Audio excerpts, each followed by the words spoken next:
Good morning, everyone. Thank you for joining our event at the Access Agile Festival. My name is Andrea Pratt-Smith, and I am the Access Agile Ambassador for the beautiful country of the Bahamas.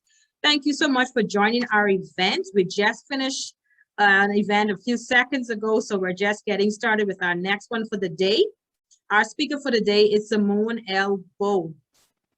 I am going to firstly let you know that the Access Agile Festival has a strict code of conduct policy where we have a zero tolerance for any kind of harassment.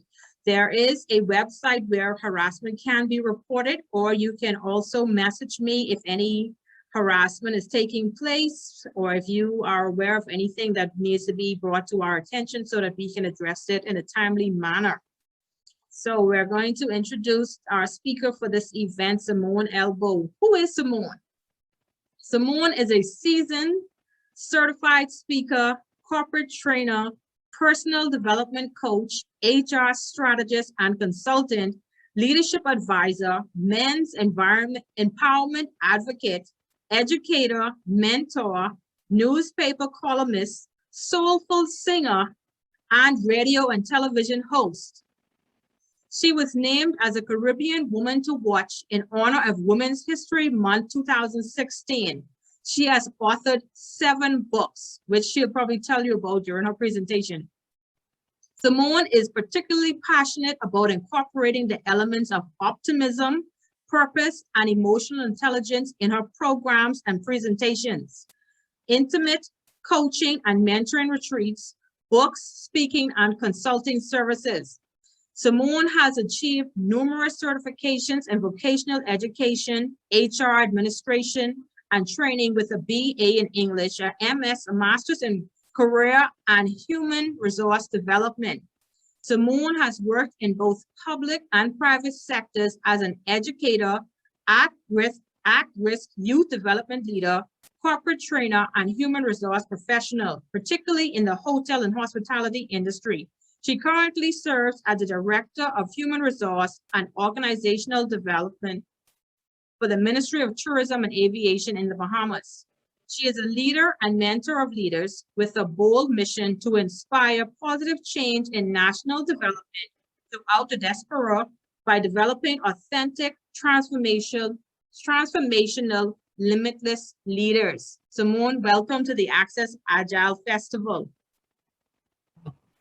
Thank you very much, Andrea. It's certainly my pleasure to be here and to share in this experience. I'm looking forward to our time together this morning, this afternoon, this evening, wherever you're tuning in from. Thank you so much. It was my turn. Yes, it is. Okay, so I'm going to share my screen.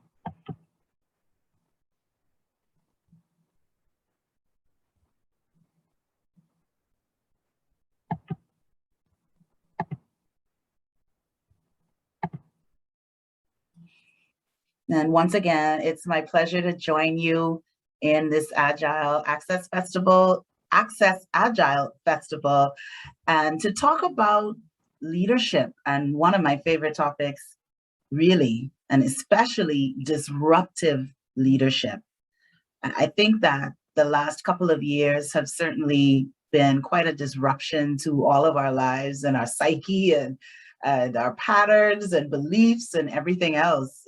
Everything has been challenged. And this is good.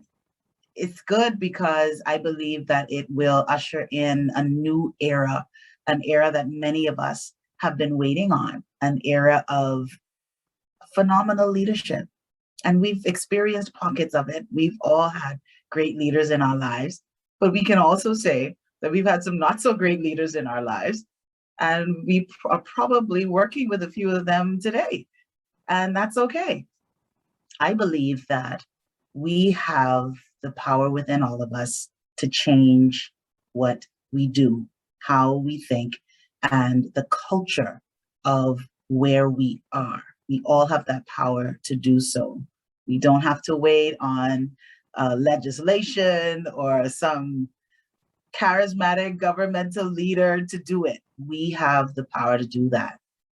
Agile is very interesting to me because Agile in and of itself is a disruption to what we consider traditional leadership. And that's really what I want to focus on today. Three core elements. How do we recognize and identify our leadership mindset and how it impacts the patterns of behavior that we exhibit and the practices that can either hinder or help team leadership effectiveness. We also want to identify the leadership characteristics of a disruptive leader or agile leadership. And I want to challenge you to create a personal vision of disruptive leadership. I do want to say that I hope that we can be as interactive as possible. We have a small group, so that should make it pretty easy to open our mics and to share as we go along. Oh dear, sorry, let me just fix what I'm doing here.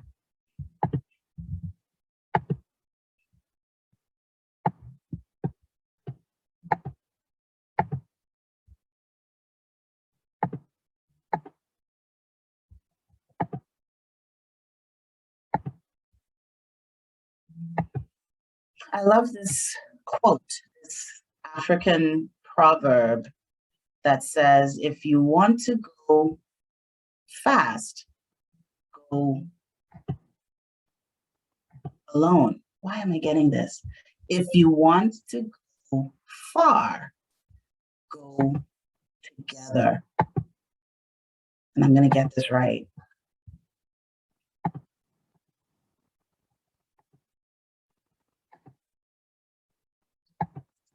And I believe that this is a very disruptive quote because it challenges, I believe, how we've trained to think.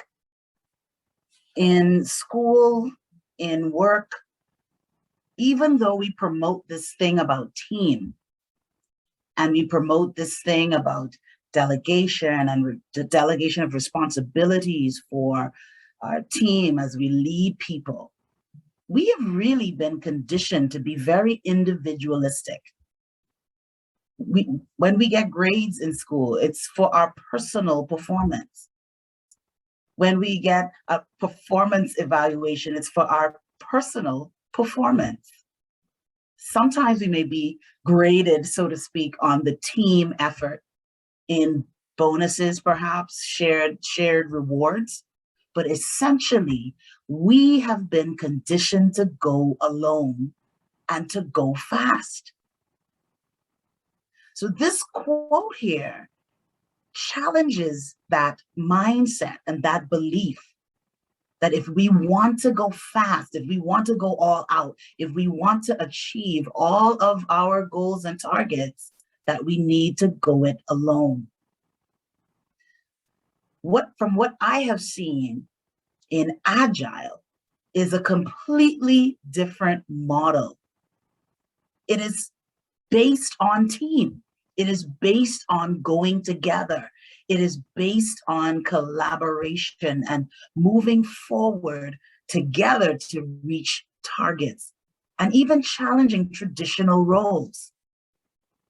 So I want us to explore that a little bit more on how this actually disrupts and compares with traditional leadership principles and practices. So let's look at leadership mindset, first of all. And I'd love to hear from you now on your traditional leadership beliefs that you may have experienced over the course of your career. When we think about traditional leadership versus agile leadership, what comes to mind? Give me some principles of how traditional leadership operates. And you can feel free to open your mic or to use the chat feature. One thing that one normally sees a lot is the traditional hierarchy structure. Within Agile, that is absolutely disruptive, but in traditional environments, they tend to fight against that, especially people who are been in the business for quite some time, or not to call them old timers, but old timers. That disruption affects the way that they work, because it, in a way, takes some power away from them, and not all agree to that. Absolutely. That is definitely a core and key one. That perception of power and relinquishing that power from the traditional structure. Absolutely. Anyone else? Thank you for that.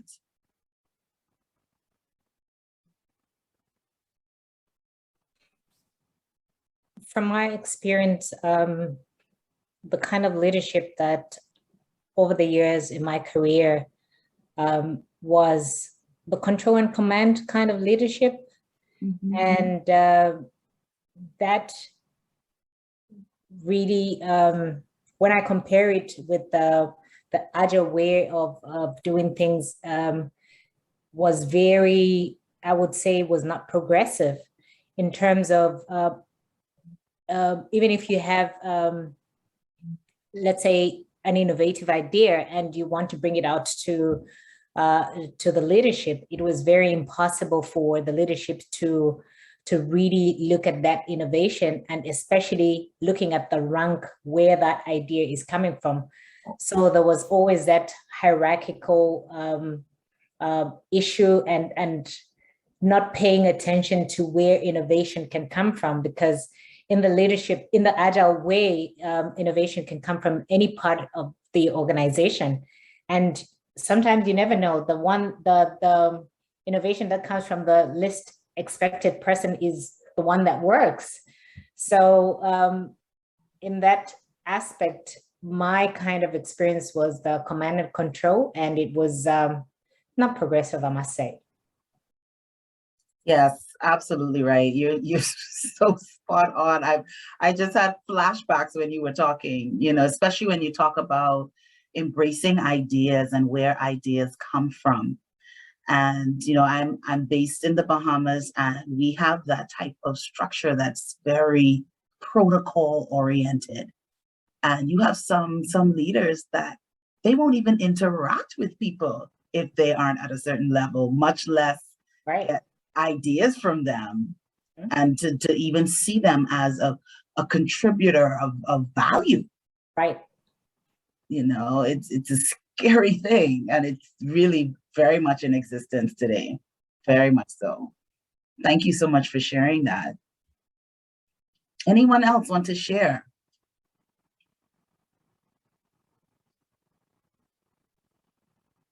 We are comparing traditional versus agile leadership beliefs.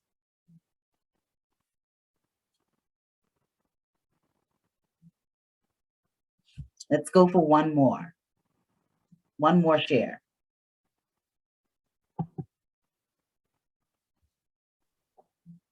Maybe just another thought came to my mind. When it comes to agile leadership, there's always that continuous learning is part of agility. And the kind of experience that I had over the years was continuous learning was actually a threat to the people up there. So when they noticed that people want to upskill, or they want to do certain upgrade their skills in whichever form, it threatens their positions. But on the agile side, that is part of being agile. You need to have that mindset of continuous learning. So I just wanted to share that as well. That is extremely valuable point, because learning can't ever be seen as a threat. Growing and expanding your capacity, your ability to perform, should never be seen as a threat, and it shouldn't be threatening if people on your team are doing that. It should motivate and inspire for you to continuously grow. My sister used to tease me, because that's my personal philosophy. I always get into an organization and I'm looking for that person. Who's that person, or those people that I could pour myself into and prepare to do my job. I'm always looking for that. And she'd say, you always teach and train yourself out of a job. And I said, well, that's what I'm supposed to do, because if I don't grow, the people around me aren't going to grow, or they may exceed me, or I get stuck. When I'm ready to move on, when I'm ready to grow, I can't move because I have not developed anyone. I've not developed myself. And it's just a dark and toxic cycle, honestly. And so it's very important that we look at these beliefs, because we have to challenge these beliefs in many cases. Some traditional beliefs, I believe, are important, and I believe that they're based in sound values, but there are some things that we have to let go if we are going to move forward and truly embrace the kind of leadership that not only our organizations need or our projects need, but also the people that work with us need. The people that are entering the workforce today, and some people who are already in the workforce, are demanding more from leadership. They're demanding more as far as mentorship and growth and advancement and contribution and meaning. And so people want to self-actualize at work. And if they can't do that, then they're going to move on, which creates greater challenges for the organization. So when we examine now ourselves and our belief systems, we must ask ourselves honestly, where am I? And I'd like for you to do that, to reflect on that. Where am I in the scheme of things? Am I maybe as this new word, hybrid, right? When we talk about this new normal and virtual and all of that, but are you hybrid traditional, hybrid agile leader? Are you still more skewed toward traditional types of leadership and leadership styles? Are you fully agile, fully embracing the disruption to those leadership beliefs that we talked about? It's very important for us to assess where we are so that we can grow from where we are, whether that is to embrace our strengths and leverage them, or to really look for those growth opportunities, because we all want to be better. We all want to be able to add value and to contribute to our organizations and to our projects. And so oftentimes I have seen, especially as a corporate trainer and a coach, that people have blind spots and people have roadblocks when it comes to their own leadership style and their leadership brand. So sometimes people think that everything is okay, and they think that they have this great relationship and rapport with their teams. But if you talk to their teams, there's a different perception. And so this type of self-assessment is critical so that you're not a leader with blinders and blind spots on, right? That there are aspects of yourself that you can't see. So in other words, you have to challenge yourself to get feedback. And it can be a very humbling experience, especially if you ask your team, tell me, what could I do more of or less of? How do you find my leadership skills? When you are that vulnerable with people that you work with, it can be a very scary prospect. But the feedback you get is a gift. It's a gift because it will help you to shift from where you are, or to at least get a good understanding of where you are, to say, okay, well, I'm doing great in this area. Maybe I need to shape up in this particular area. Maybe I just need to incorporate one or two of these types of principles in my leadership style. So I don't know if any of you would like to share where you are. This is a very vulnerable moment, but where are you in the scheme of things between the traditional sense of leadership and agile leadership? And there's no harm in acknowledging where you are. This is a safe space, and it's all about understanding and growth. Anyone want to share where you are any particular areas that you're excelling in, any that you may find a bit of a challenge.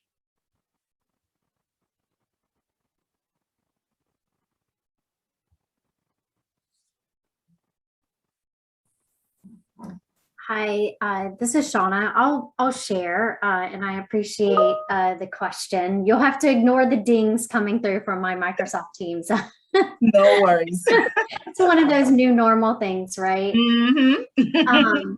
You know, I am definitely in that very similar to you, where you love to learn, and in fact, that's why I'm here today, right? I want to learn, I want to grow, I want to see what other people are experiencing, learn from that, get some tips, share my own experiences as well.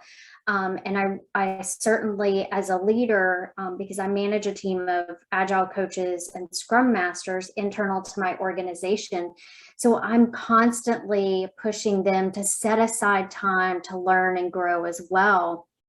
But on the other side of the coin, while you were talking about this, I was thinking a lot of times what I hear from our leaders, and sometimes I find myself in this position as well, is, yeah, but we still have a business to run, right?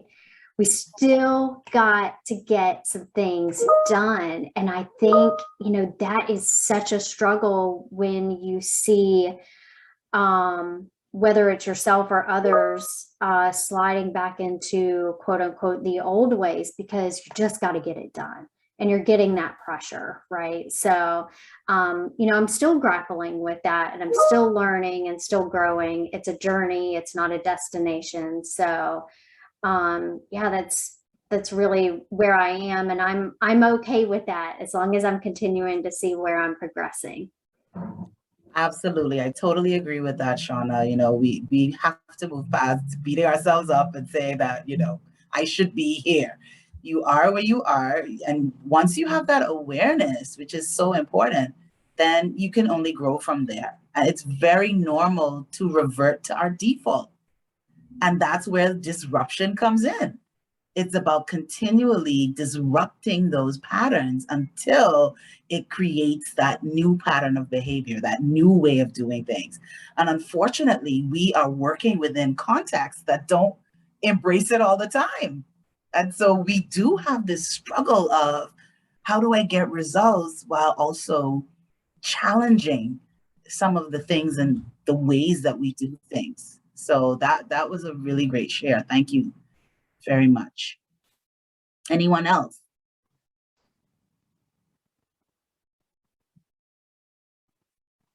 Similar to Shauna, my challenge is that the higher ups know that we're using Agile. They know that that is in place, yet they don't comprehend when we're saying, okay, yes, I can do this, but what am I going to let go? To give a bit better example, one of the applications of the teams that I'm managing, the higher ups just decided that we're going to go live next Friday.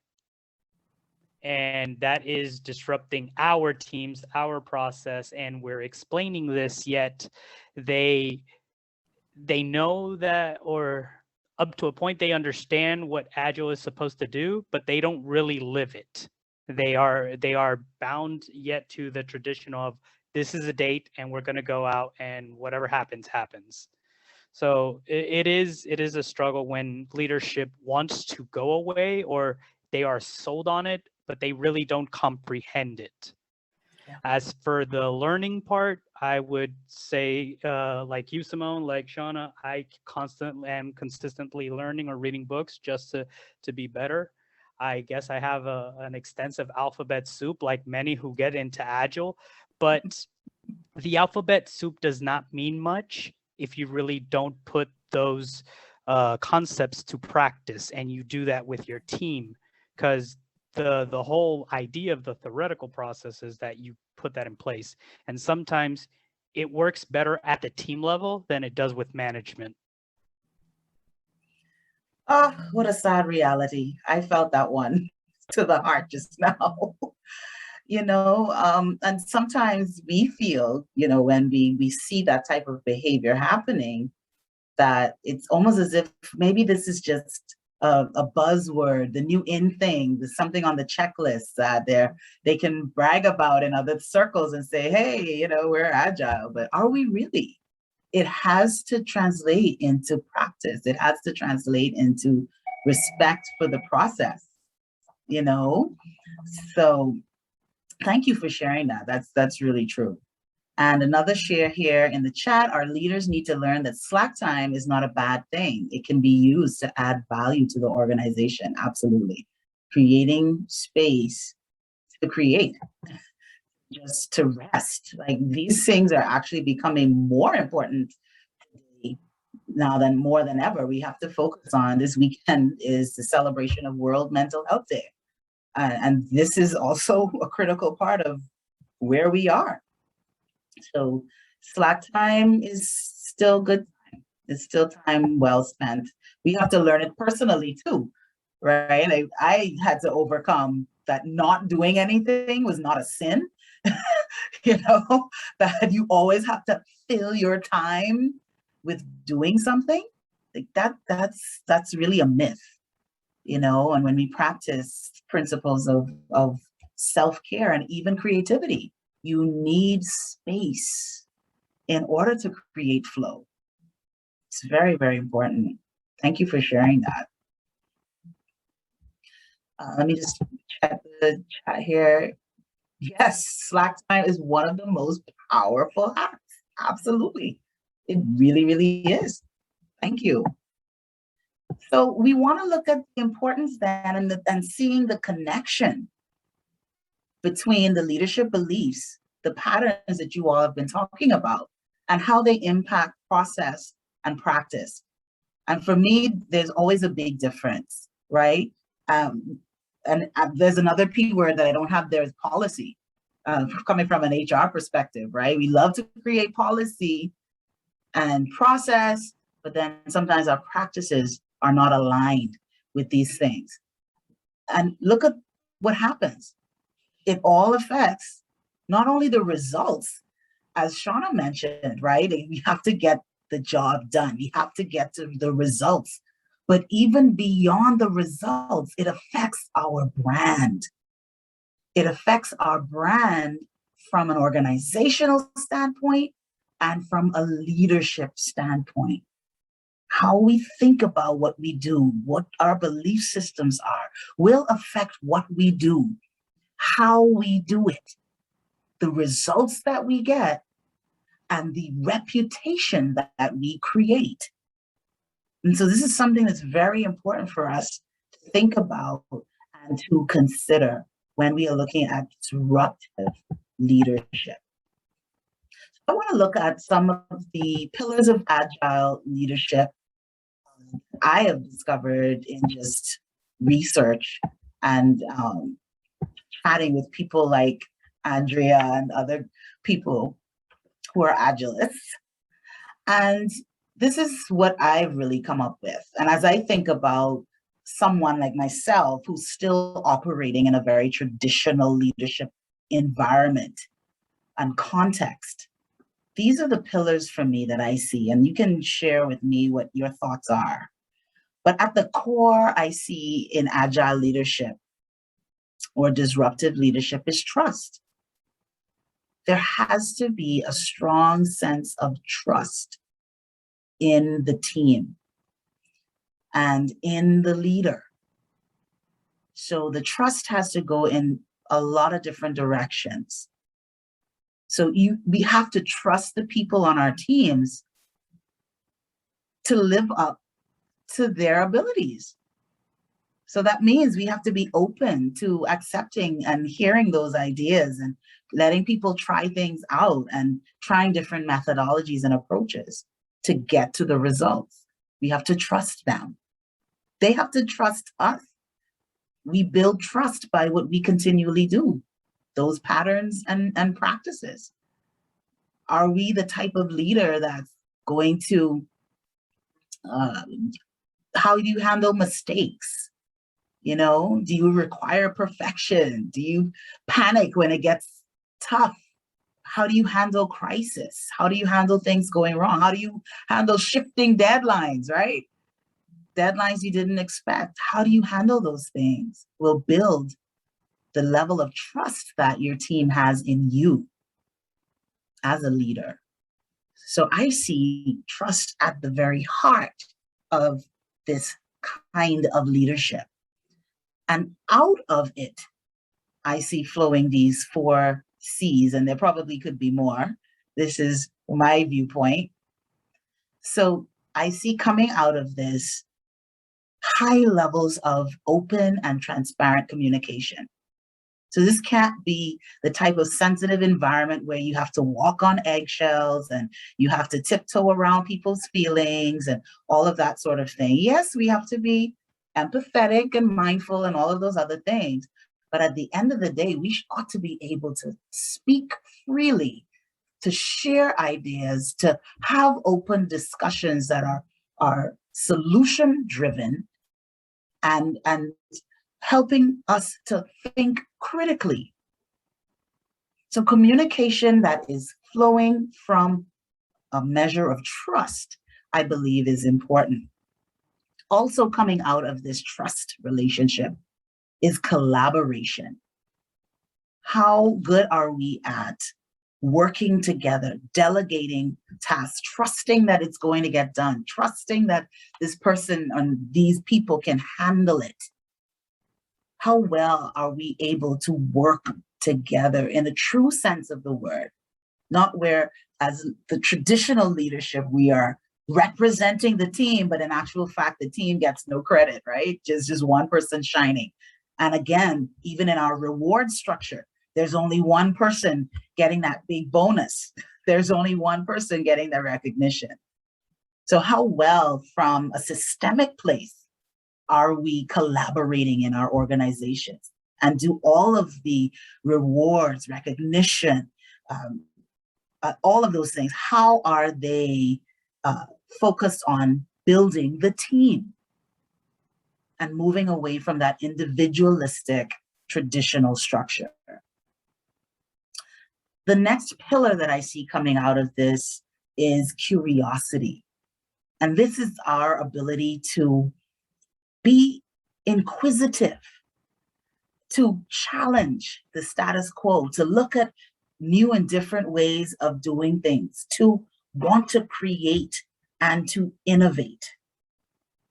So curiosity for me is important in agile leadership. Is how do we find this path that may be a new path, and being comfortable with not being the one forging the way, right? Being that person who will allow someone else to rise to the occasion and actually forge that path.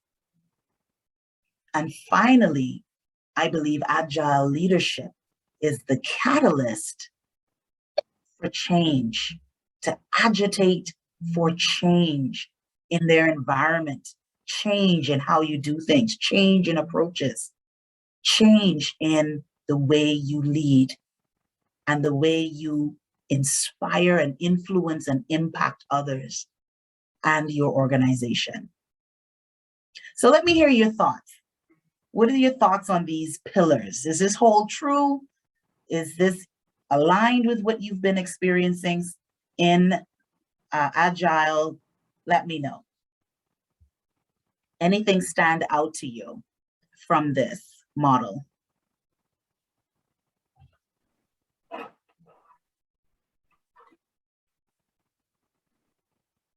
Oops, let me go back, sorry. Well, for me, Simmone, what stands out good much is collaboration. Like in Agile, I think that when you're a true Agile leader and you're leading a team, like no one should know who's the leader. Like you should not be able to instinctively identify, okay, this person is the leader of this organization. Like your leadership should be so seamless that they have to guess who's actually in charge, like who's running the show, because the team is so dynamic and it's self-organizing, self-managing, that there's no clear leader and there's no roles. We're just a team accomplishing goals. And so that's what stands out for me, the whole thing about collaborating as an agile team and being an agile leader. You empower your team members to take initiatives and to be creative, innovative. And you just, you lead from a distance, but you also lead as a team member. Like my view or my opinion or whatever I want to accomplish should not overpower what the team wants. We're a team, we collaborate, we come up with our decisions, we come up with our plans, and we execute.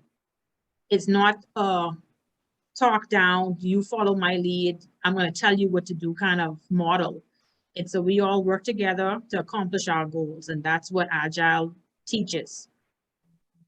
Yes, I love that. You know, what came to mind when you were talking is, when you see people in movies, who's in charge here, right? Like, who they're trying to find the boss. That is the picture that came to my mind when you were talking, where you're unable to identify that one person that's in charge. And personally, I love that type of leadership where you are growing and developing people to come into themselves, right? To bloom, to flourish, to take charge. I believe that is what we should do as leaders. That is how we ought to mentor. We create, or we put them in positions where they can test their abilities and step forward and actually become and unveil what they really have inside. People always need those opportunities.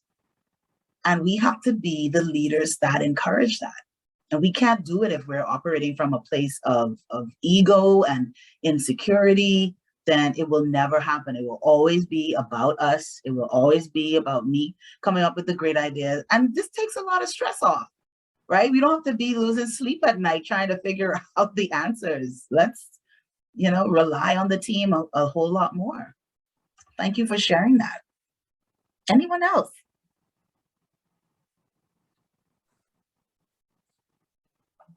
From what I see, what really resonates with me is curiosity and change. And I believe Agile is actually having that mindset of curiosity and change at the same time. And how are we managing change in our teams? Are we being empathetic? Are we forcing people to change in areas that they shouldn't change? Or how are we embracing areas that we need to change? So I think for me, really, it's having that mindset to adapt and change depending on the ecosystem that you're working in. Thank you. Thank you for that. That statement that you made stood out to me as really powerful. All of what you said was, but I think that area of pushing people to change in areas where they shouldn't, that stood out for me, because we have to be careful with that. We really have to be careful with forcing things on people that goes against who they naturally are and call it change. I think people have to grow into change, and we have to help them. We have to recognize that. And I was sharing earlier this morning, I was doing another live session on that. And we have to grow beyond trying to clone ourselves, right? Like, okay, I've been able to deal with this, so you should be able to deal with it, right? You should be a little me. But that's not what we're doing when we're leading. We are helping people to grow and evolve into the persons that they ought to be. And what does that look like for them? So that is a very challenging point. Thank you for sharing that.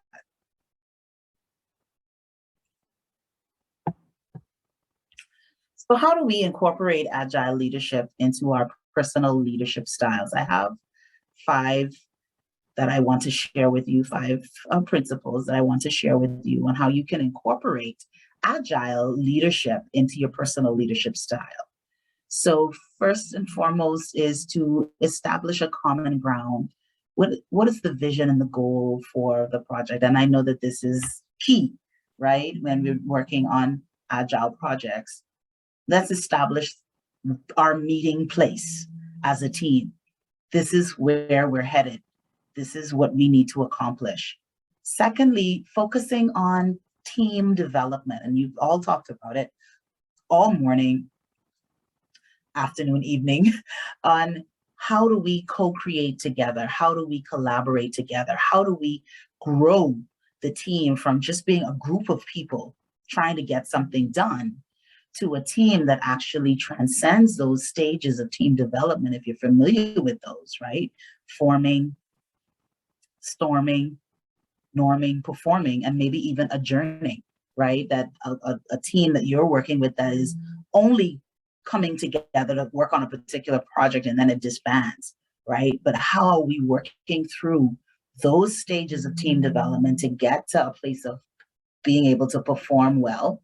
But also, how do we get those individuals on the team to develop themselves and then to co-create and collaborate with each other? Lots of different dimensions and variables happening that can be challenging, but I think it's doable once we are continuously learning, as we talked about today.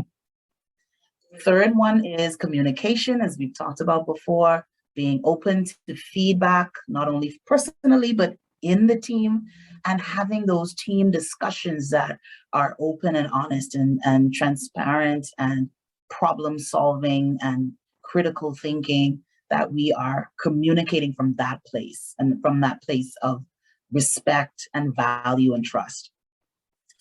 The fourth principle is shared work. And this is looking at how we divvy up the responsibilities and what the roles are. And they aren't going to look like the traditional structures that we're accustomed to.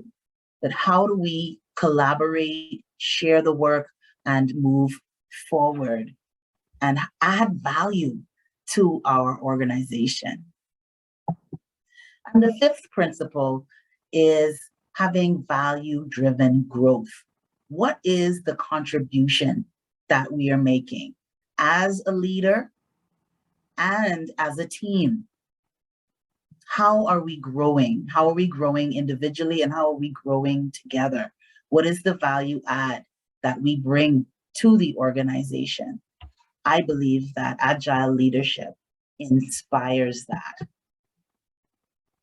Yes, thank you, Ruth. That collaboration is so critical in all aspects. Absolutely right. So from here is my challenge to you to create a personal vision on how you can become or continue to evolve into being a disruptive leader. And sometimes I really loved what Jorge and Shauna said from the standpoint that sometimes we are working in contexts that are not agile, even though we are expected to do agile work and to be an agile leader. What are some strategies do you think that you can come up with to help to navigate, and maybe others on this call, others who may be listening to this recording later that have the similar challenge? What do you think are some strategies to be a disruptive leader in a traditional mindset environment? What are some things that perhaps you're already doing to help to do that?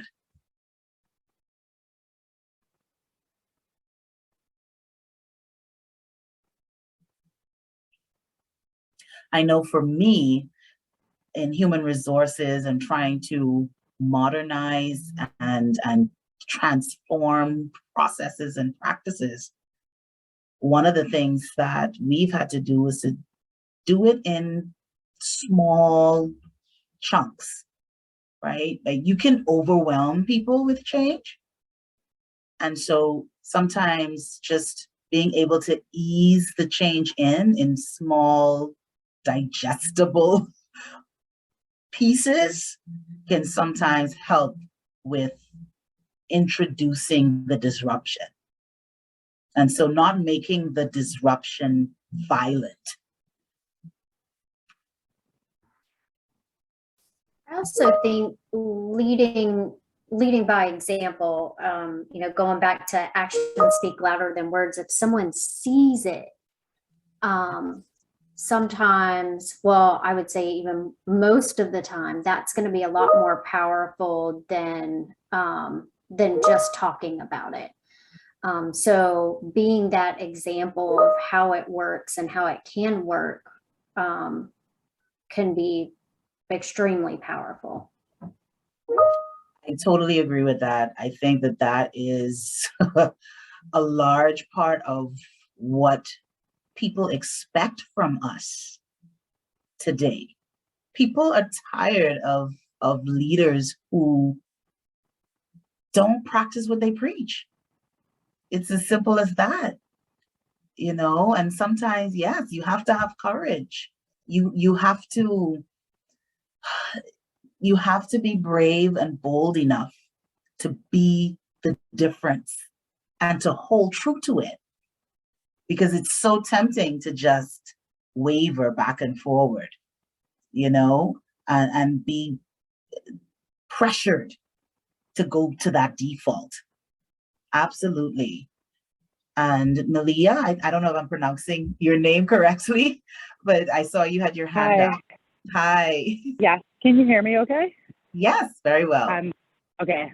I'm out for a walk. So Okay. I think one thing that I did in my last role and trying to get the team to shift to an agile mindset was to test it out with something that was already existing. So we had these OKR initiatives. We had OKRs, and then we would set up initiatives to achieve the OKR, and often it was the individual owner that did it, and it was just so much work for one person to move. So I had a colleague of mine who was an agile leadership coach. So I said to him, hey, why don't we try to use Scrum, because it's just an easy entry, to organize some of the work around these initiatives and see how much we could really tackle in a sprint. That would take someone potentially a whole quarter, and often they would procrastinate to the end of the quarter to achieve that. And so I think we spent about a month or so, like each week, doing some agile games, pretty much like dispelling the belief that you can multitask, getting the team to talk to each other a bit more to prepare for it. And the project that they worked on was us like focusing on capacity planning and trying to do some time tracking so that the team could accurately see how they were spending their time. It took them 2 sprints to do that. So 1 month essentially to do something that this one team member had been struggling to do for 2 quarters. So it really is like one way to help with that change is to see, is there something existing that is a pain point maybe, that if the team were to use an agile approach, they could tackle it together to really sell that shift in thinking about how they're working. Yes, I love that. I love that. And especially when you use a pain point. So this is something that, is frustrating everybody. Let's look at a different way to handle it and to approach that. I love that. I think that would really, really fly once the way you approached it, I think was really great. Thank you for sharing that. And Ruth is sharing in the chat. She's talking about change saturation and change fatigue, incorporating a plan in advance for handling the change fatigue syndrome so that it can neutralize that issue, especially in digital transformation where people are so used to being manual. Absolutely. And so how do you address people's change response? And I think finding those change champions in the organization, like those early adopters, those people who run after it and don't have a problem with it, and getting them to help their peers along. I think that's a really good one. Yes, absolutely. Great point. Anyone else want to share some best practices before we end?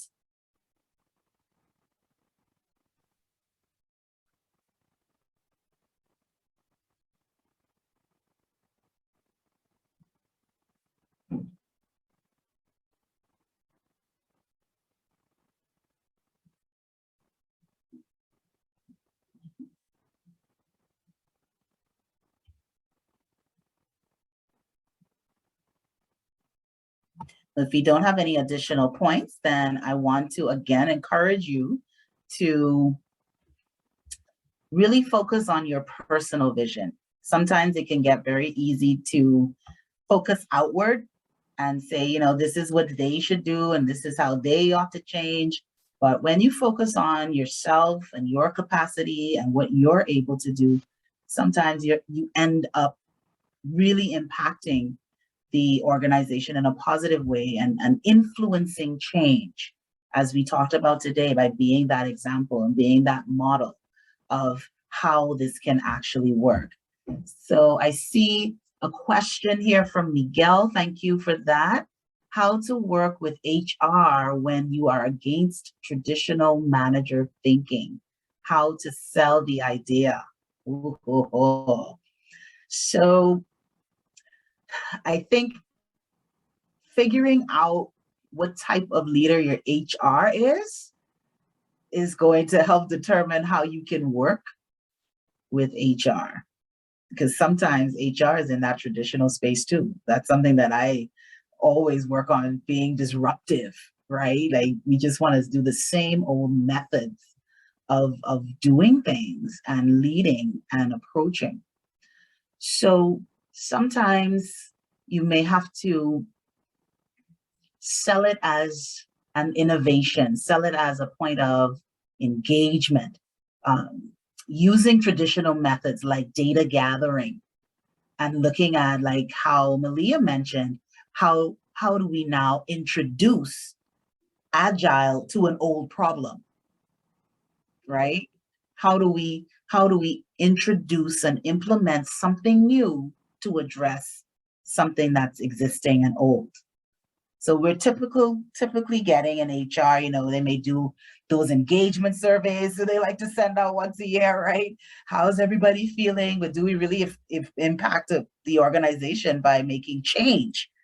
So that may be a way of getting an inroad, right? Using data that they already have, using pain points that already exist, and hopefully taking the sting out of it by saying, hey, this is how we want to move forward. This is something that we'd like to introduce with you as a partner in this, right? Sometimes you have to play the game to get the results.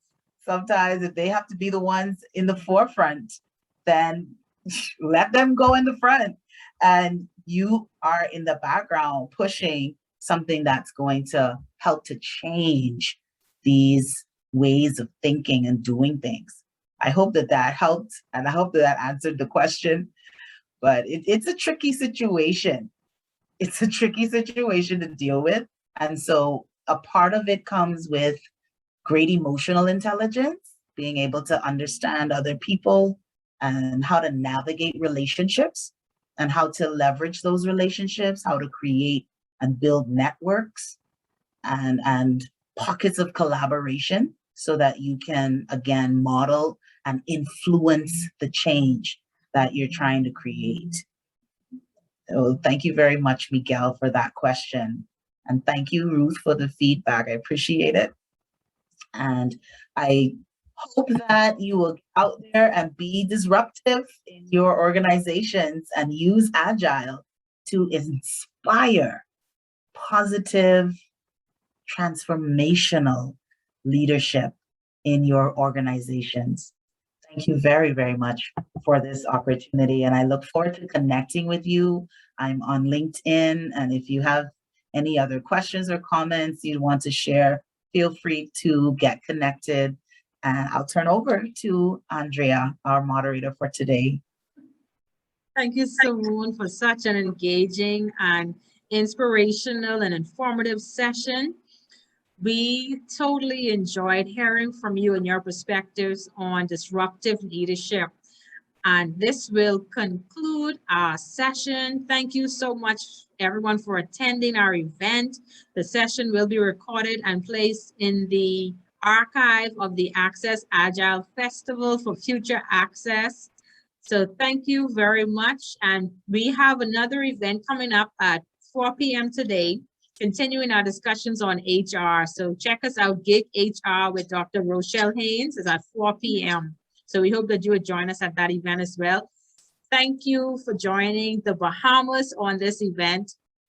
And we will see you at our next event at 4 p.m. Thank you, everyone.